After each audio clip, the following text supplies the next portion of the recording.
चाट आम समस्तंक पई बहुत फेवरेट अटे। आपण माने बहुत वेराइटी रो चाट खाइथिबे।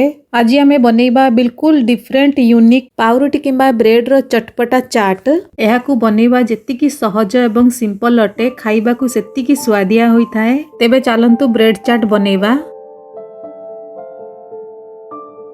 सबुठु जरूरी पॉइंट ब्रेड चाट बनैया पई आमे बिल्कुल गाढ़ा बहलिया दही नबा। सेथि पई मु एठारे 2 घंटा पूर्वरु 1.5 कप दही को छणा रे रखिछि।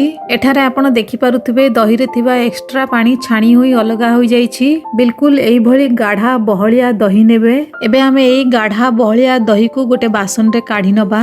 दही रे 2 बड़ चामच काजू को छोट छोट काटी करी पकेइछि एवं गोटे बड़ चामच किसमिस को भी यही भली छोट छोट काटी करी देइछि। आधा छोट चामच अदा को कद्दूकस करी एथिरे देइछि। गोटे कंचा लंका को छोट छोट काटी करी पकेइबा।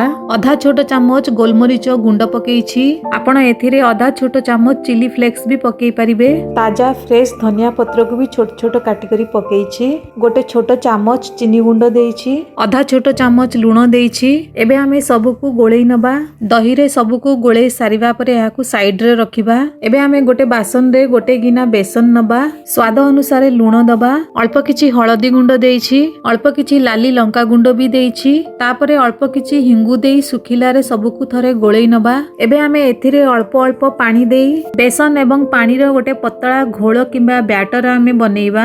मने रखिबे बेसन रे एकाथरे बेसी पानी बिल्कुल देबे नाही। बेसी पानी देले बेसन रो घोळ रे टेळा टेळा होई जिवो। बेसन रे अल्प अल्प पानी देई एई भली बेसन एवं पानी रो गोटे पतला घोळ आमे तयारी करनबा। आपण एठारे देखि पारुथुबे बिल्कुल एई भली पतला घोळ तयारी करिवे। बेसन रो एही पतला घोळ रे आमे पाउरुटी किंबा ब्रेड को बुडेई तुरंत तेल रे छाणीबा। मने रखिबे जरूरी पॉइंट पाउरुटी किंबा ब्रेड को बेसन घोळ रे डिप करी तुरंत तेल रे छाणीबे।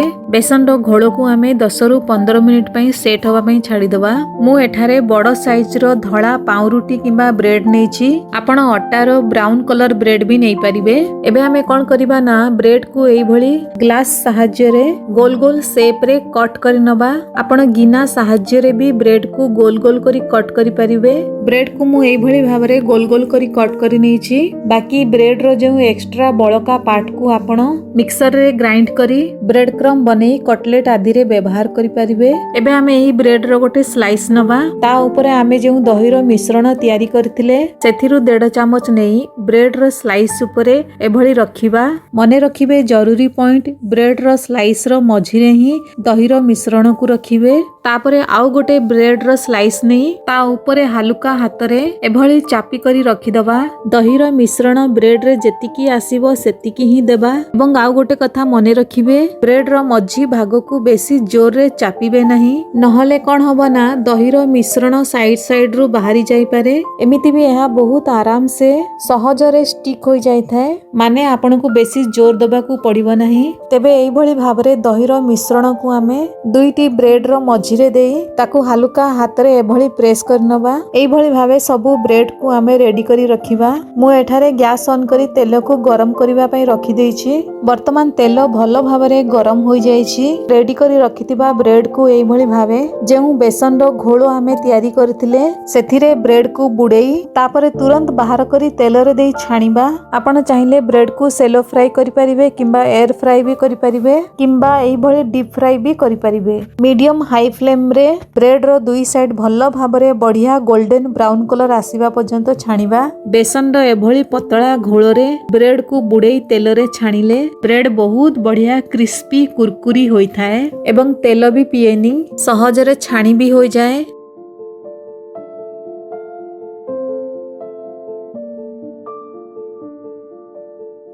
छाणी सारिबा परे ब्रेड रो कलर केते बढ़िया आसीछि। गोटे ब्रेड को काटी करी देखौछि। एमिति भी आपण यहाँ को चटनी सहित खाई परिबे।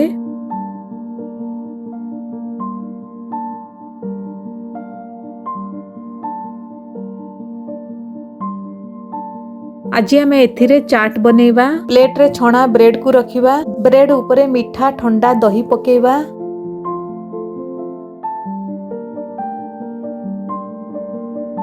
अल्प किछि बंधा कोबी को एभली काटी करी पकेइछि। गोटे कंचा लंका को छोट छोट काटी करी देइछि। टमाटर को भी छोट छोट काटी करी पकेइछि अल्प किछि डाळिंब पकेइछि धनिया पुदीना रो चटनी एवं गुड़ तेंतुली रो चटनी भी पकेइछि अल्प किछि कटा धनिया पत्र भी पकेइछि अल्प किछि आलू सेव भुजिया भी पकेइछि तेबे एई नियंतु चटपटा ब्रेड चाट आमर रेडी अछि एही ब्रेड चाट खाइबा को बहुत स्वादिया लागि थाए बिल्कुल डिफरेंट यूनिक रेसिपी अटे तेबे निश्चित भावे थरे ट्राई करिवे समस्त को बहुत पसंद आसीबो।